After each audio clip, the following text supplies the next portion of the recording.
जय श्री राम, जय हनुमान, जय माता दी। श्रीमद् देवी भागवत पुराण की जय। राजा सुरथ और समाधि वैश्या का सुमेधा मुनि के आश्रम पर गमन और सुमेधा के द्वारा देवी महिमा का वर्णन। जन्मेजय ने पूछा, मुने आपने भगवती जगदम्बा की महिमा का प्रसंग भली भांति वर्णन किया, कृपा निधे अब यह बताइए कि 3 चरित्रों का प्रयोग करके पहले किसने देवी की आराधना की थी।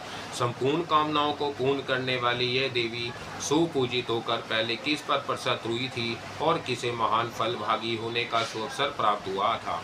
ब्राह्मण महाभाग, साथ ही आप भगवती की उपासना, पूजा तथा होम की विधि का भी वर्णन करने की कृपा करें।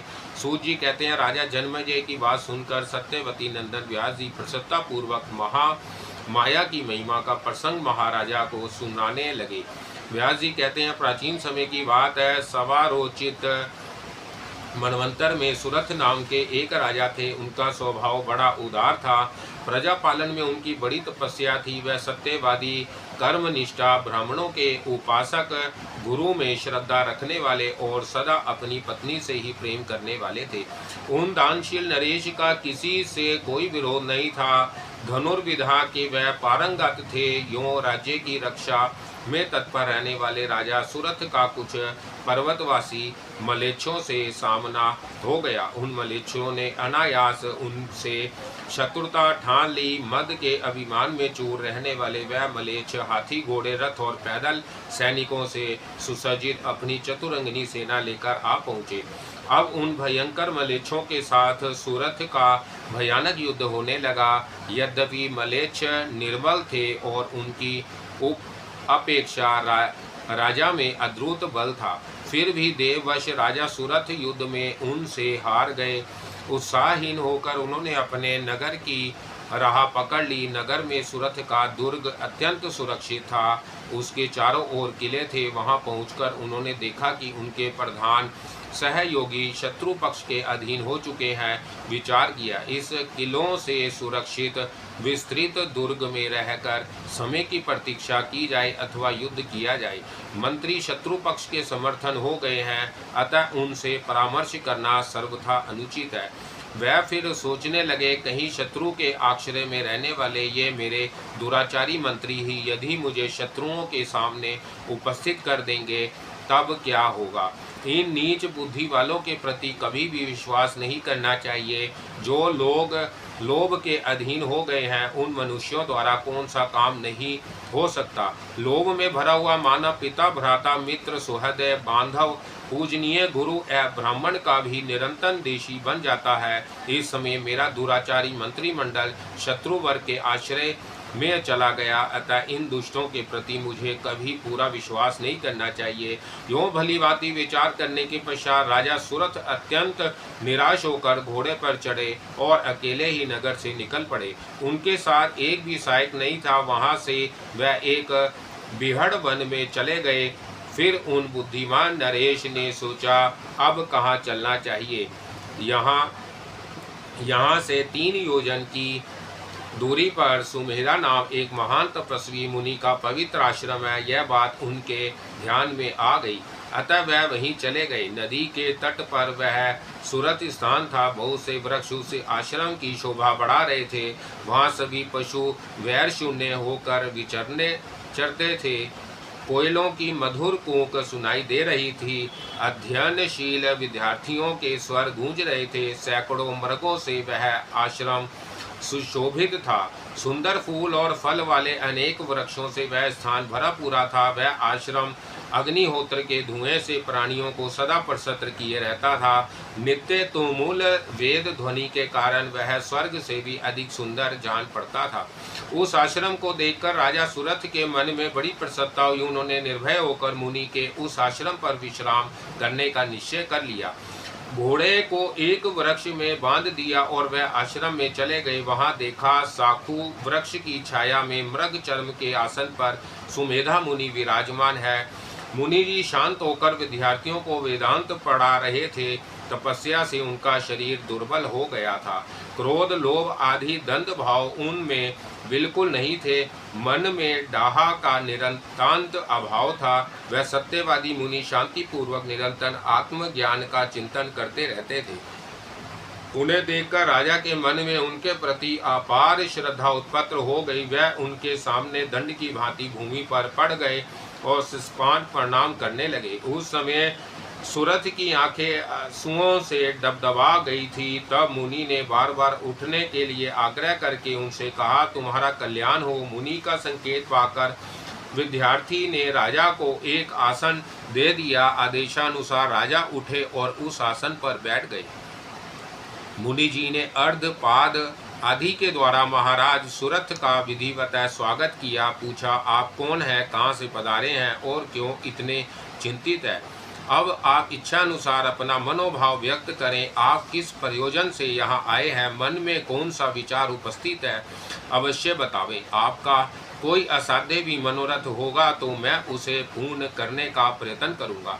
राजा ने कहा, मैं सूरथ नाम का एक राजा हूँ। शत्रुओं से मेरी पराजय हो चुकी है, अतः महल, स्त्री और राज्य सब कुछ छोड़कर मैं अकेला आपकी शरण में आया हूँ। ब्राह्मण, अब आप जो कुछ आज्ञा दे वही श्रद्धा पूर्वक करने के लिए मैं तैयार हूँ। धरातल पर आपके अतिरिक्त दूसरा कोई भी मेरा रक्षक नहीं है। मुनिवर, शरणागतों पर कृपा करना आपका स्वभाव ही है। मैं शत्रुओं से अत्यंत भयभीत होकर आपके पास आया हूँ, मुझे बचाने की कृपा करें। मुनिवर बोले, महाराज, आप निर्भीक होकर यहाँ विराजे। तपस्या का ऐसा प्रभाव है कि आपके अत्यंत पराक्रमी शत्रु भी कदापि यहाँ नहीं आ सकेंगे। राजेंद्र, यहाँ पर हिंसा करना निषिद्ध है, अतः आपको वनवासी जीवन व्यतीत करना चाहिए। तीनी के चावल, फल और मूल खाकर आप जीवन निर्वाह करें। व्यास जी कहते हैं, सुमेधु मुनि की बात सुनकर राजा सूरथ के मन से भय दूर हो गया। वह फल मूल खाकर बड़ी पवित्रता के साथ उसी आश्रम पर रहने लगे। एक समय की बात है, राजा उस आश्रम में एक वृक्ष के नीचे बैठे थे। उनके मन पर चिंता की घटा घिर आई थी। चित्त घर पर चला गया था। वह सोच रहे थे, निरंतर नीच कर्म करने वाले मलेच्छ शत्रुओं ने मेरा राज्य हड़प लिया है। वह निर्जन बड़े दुराचारी हैं। उनके व्यवहार से प्रजा को महान कष्ट होने की संभावना है। संपूर्ण हाथी और घोड़े भोजन न पाने से तथा शत्रु से सताए जाने के कारण अत्यंत दुर्लभ हो गए होंगे, इसमें कोई संदेह नहीं है। जिन्हें मैं पाल पोस चुका था, उन मेरे सेवकों पर अब शत्रुओं का अधिकार हो गया है। निश्चय ही वह सभी कष्ट का अनुभव करते होंगे। वह शत्रु असीम दुराचारी है। अपव्यय करना उनका स्वभाव ही है। यह निश्चित है कि उनके द्वारा मेरा धन जुआड़ खानों और शराब खानों में चला गया होगा। खोटी बुद्धि वाले वह शत्रु व्यसन करके मेरे सारे कोष्ठ को नष्ट कर डालेंगे। उन मलेच्छों में ऐसी योग्यता तो है नहीं कि वह सुपात्रों को दान दे। मेरे मंत्री भी वैसे ही हो गए हैं। महाराज सूरथ वृक्ष के नीचे बैठकर इस प्रकार की चिंता कर ही रहे थे कि इतने में कोई एक वैश्या वहां पर आ पहुंचा। उसके मन में भी महान कलेश था। उस वैश्या पर राजा की दृष्टि पड़ी। वह पास ही बैठ गया। तब राजा सूरथ उससे पूछने लगे, तुम कौन हो और वन में कहां से अकेले आ गए? महाभाग, तुम्हारे मन पर क्यों इतनी दीनता छाई हुई है? शोक से तुम्हारा शरीर दुर्बल हो गया है। तुम सच सच बताओ, 7 पग एक साथ चलने पर ही मैत्री समझ ली जाती है। व्यास जी कहते हैं, महाराज सूरथ की बात सुनकर वह आदरणीय वैश्य अपना वृतांत कहने लगा। अब वह शांत चित्त होकर बैठ गया था। मुझे अच्छे महात्मा पुरुष मिल गए, यह बात उसकी समझ में आ गई थी। वैश्या ने कहा, मित्र, वैश्या जाति में मेरा जन्म हुआ है। लोग मुझे समाधि नाम से पुकारते हैं। मेरे पास पर्याप्त धन था। धर्म में मेरी बड़ी आस्था है। मैं कभी झूठ नहीं बोलता, किसी से कोई ईर्ष्या नहीं करता। फिर भी मेरे पुत्र और स्त्री धन के बड़े लोभी हैं। उन दुष्टों ने मुझे कृपण बताकर घर से निकाल दिया है। अपने कहलाने वाले उन व्यक्तियों से त्यागे जाने के कारण जो बड़ी कठिनता से त्यागी जा सकती है, ऐसी प्रचुर संपत्ति को छोड़कर मैं शीघ्र ही वन में चला आया। विप्रवर, आप कौन है? देखने से बड़े भाग्यशाली प्रतीत होते हैं। अब आपका वृतांत बताने की कृपा करें। राजा ने कहा, मैं सूरथ नाम का एक राजा हूँ। डाकुओं ने मुझे महान कष्ट दिया है, साथ ही मंत्रियों ने भी मेरे साथ धोखा किया है। अतः राज्य च्युत होकर मैं यहाँ समय व्यतीत कर रहा हूँ। वैश्यावर भाग्यवश तुम भी मित्र रूप से यहाँ मेरे पास आ गए। महाबुद्धे, इस वन में बड़े सुंदर वृक्ष हैं, अब हम दोनों व्यक्ति यही सुखपूर्वक समय व्यतीत करेंगे। विषोत्तम, चिंता दूर करके स्वस्थ हो जाओ, यही इच्छा अनुसार आनंद मानते हुए मेरे साथ रहो। वैश्या बोला, मेरा परिवार अब असहाय हो गया है, मेरे बिना वह अत्यंत कष्ट पा रहे होंगे। दुख और शोक से संताप्त होकर वह महान चिंतित हो जाएंगे। राजन, मेरी पत्नी और पुत्र शारीरिक सुख पा रहे हैं अथवा नहीं, इस प्रकार की चिंता से आतुर मेरा चित्त सदा अशांत बना रहता है। राजन, अपने पुत्र, स्त्री, घर और बंधु बांधवों को मैं फिर कब देखूंगा। ग्रह की चिंता में अत्यंत आकुल मेरा मन किसी प्रकार भी स्वस्थ नहीं हो पाता। राजा सुरथ ने कहा, महामते, जिन दुराचारी या प्रचंड मूर्ख पुत्रों ने तुम्हें निकालकर घर से बाहर कर दिया है, उन्हें देखकर अब तुमको कौन सा सुख प्राप्त होगा। दुख देने वाले हृदय की अपेक्षा शत्रु को उत्तम माना जाता है, अतः मन को स्थिर करके तुम मेरे साथ आनंद करो। वैश्य ने कहा, राजन, असीम दुख से संताप्त मेरा मन किसी प्रकार भी स्थित नहीं हो रहा है, क्योंकि दुराचारी भी बड़ी कठिनता से जिसका त्याग करते हैं, उस कुटुंब की चिंता मुझे सता रही है। राजा ने कहा, राज्य संबंधी मानसिक दुख के कारण मैं भी दुखी हूँ। यह मुनि जी बड़े शांत स्वरूप है, अब हम दोनों व्यक्ति इन्हीं से इस शोक नाश की औषधि पूजे। व्यास जी कहते हैं, इस प्रकार विचार करके राजा सुरथ और समाधि वैश्या दोनों अत्यंत नर्म होकर शोक का कारण पूछने के लिए सुमेधा मुनि के पास गए। उस समय वह परमानंदनीय ऋषि आसन लगाकर शांत बैठे थे। राजा ने सामने जाकर मस्तक झुकाया और शांति पूर्वक बैठकर कहना आरंभ किया। राजा सुरथ ने कहा, मुनिवर, अभी इन वैश्या से मन में मेरी मित्रता हो गई है। स्त्री और पुत्र के द्वारा ये घर से निकाल दिए गए हैं। संयोगवश मुझ से इनकी भेंट हो गई। कुटुंब से अलग होने के कारण इनके मन में अपार दुख हो रहा है। इन्हें किसी प्रकार भी शांति नहीं मिल रही है। इस समय यही स्थिति मेरी भी है। महामते, राज्य मेरे हाथ में नहीं, मैं दुख से शोकातुर रहता हूँ।